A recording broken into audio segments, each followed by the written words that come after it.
আপনার শরীরে একদমই রক্ত নাই, তাহলে ভিডিওটা আজকে আপনার জন্য।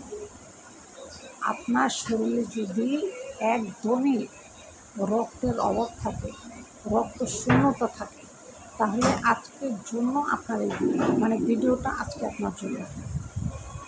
আপনার শরীরের রক্ত উৎপাদনের জন্য, আপনার দেহে রক্ত আনার জন্য কোন খাবার আপনি খাবেন, আপনার শরীরে রক্ত পর্যাপ্ত পরিমাণে থাকার জন্য কোন খাবার খাবেন, আপনি সুস্থ থাকার জন্য কোন শাকটা খাবেন, আপনার শরীরে রক্ত উৎপাদন বাড়ানোর জন্য কোন শাকটা আপনি নিয়মিত আপনার খাবারে রাখবেন, আজকে আমরা সেই কথা নিয়ে আলোচনা করব।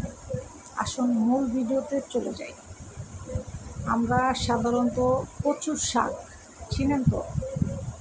এটা সাধারণত কচুর শাক অনেকেই খায় না। কেন খায় না? গলা চুলকায়, এই জন্য অনেকে কিন্তু এই কচুর শাকটা খেতে চায় না।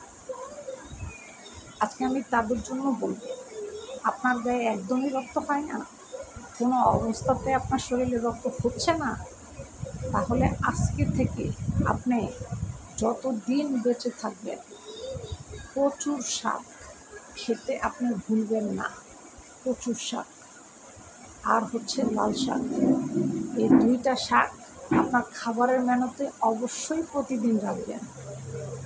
আপনার রক্ত খুব দ্রুত উৎপাদন করবে আপনার শরীরে। যাদের একদম রক্ত শূন্যতা, রক্ত হয়ই না, শরীর হলুদ হয়ে গেছে, একদম সাদা ফ্যাট হয়ে গেছে রক্ত না থাকার কারণে, তাদের জন্য আজকে আমার এই ভিডিও। তাহলে কচুর শাক আমরা অবশ্যই খাবারের মেনুতে প্রতিদিন রাখব। আপনার শরীরে রক্ত উৎপাদনের জন্য কচুর শাক সবচেয়ে বেশি ভূমিকা পালন করবে। আর হচ্ছে লাল শাক, এই দুইটা শাক আপনি খাবারের মেনুতে প্রতিদিন রাখার জন্য অবশ্যই চেষ্টা করবেন। আশা করি আমার কথা বুঝতে পেরেছেন।